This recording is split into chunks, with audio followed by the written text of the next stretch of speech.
Bahkan para pemudik juga melawan arus sehingga mengakibatkan lalu lintas macet dari arah Karawang menuju Bekasi dan sebaliknya.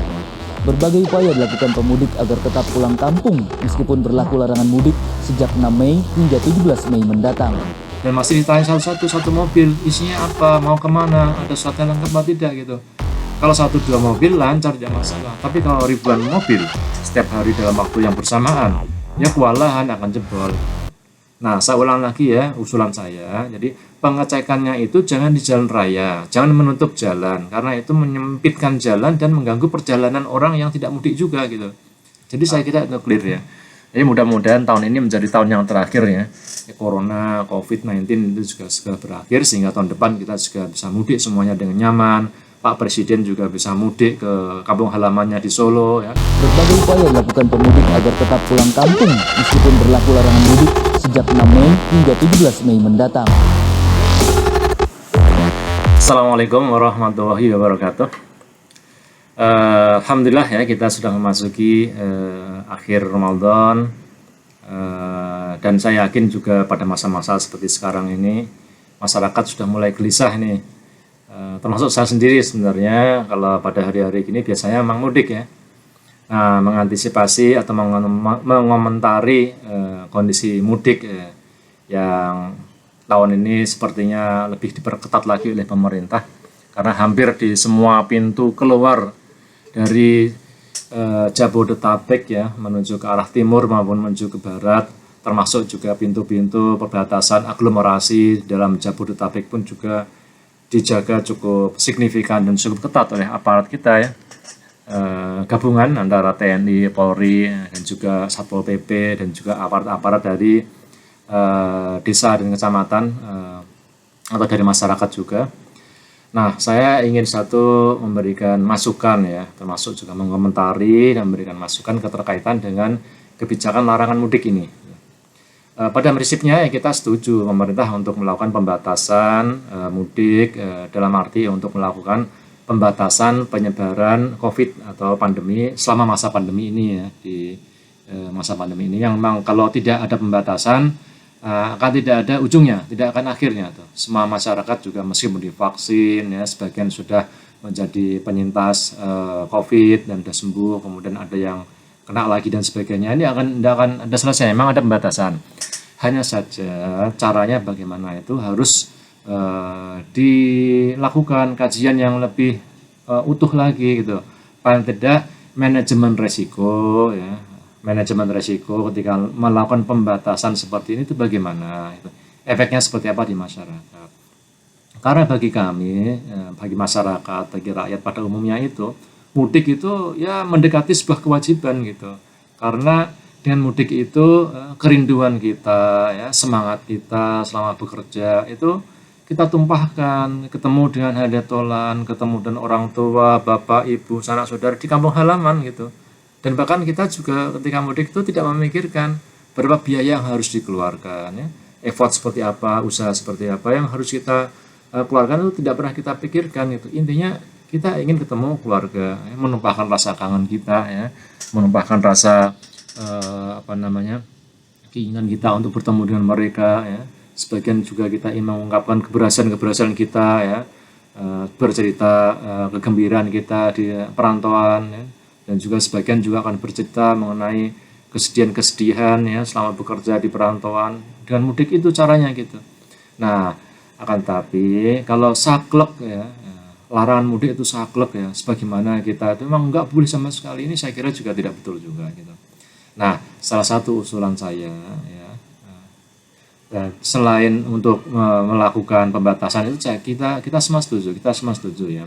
Nah, usulan saya caranya bagaimana itu yang harus kita benarkan gitu.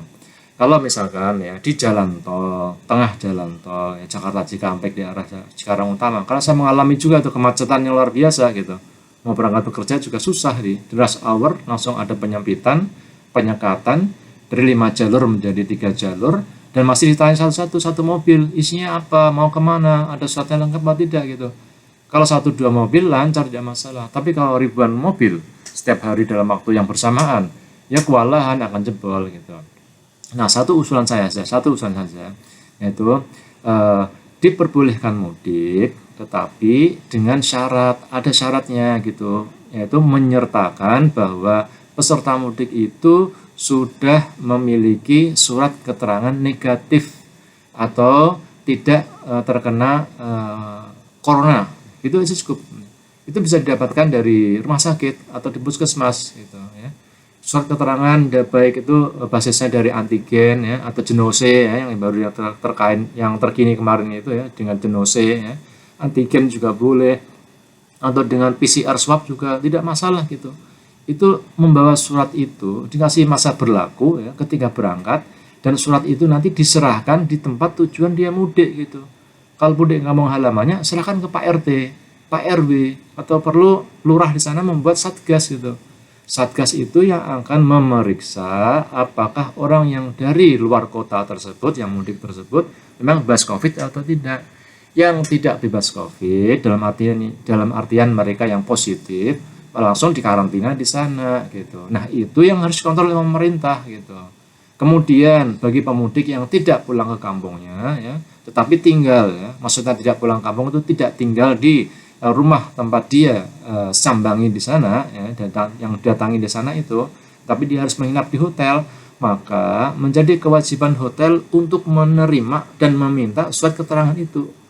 Kalau tamu hotel, peserta mudik yang menjadi tamu hotel itu tidak memiliki dan tidak menyertakan surat keterangan negatif, ditolak gitu. Dan bahkan harus dilaporkan ke Satgas setempat. Kalau hotelnya dari kota, laporkan ke Satgas kota. Hotelnya ada di kabupaten, laporkan ke Satgas kabupaten gitu. Jadi tidak akan ada pembatasan yang justru malah menyempitkan dan menimbulkan ya isu-isu yang tidak nyaman bagi pemerintah sendiri, juga tidak nyaman bagi rakyat sendiri, juga tidak nyaman gitu. Apalagi ditambah dengan adanya masuknya warga negara asing ke dalam negara kita yang tanpa pengecekan. Memang mereka saya yakin juga bebas COVID gitu, tapi kan berbeda. Mereka mudik ke sini, sementara kita mau mudik ke sana tidak boleh. Mudik ke kampung halaman sendiri juga tidak boleh gitu.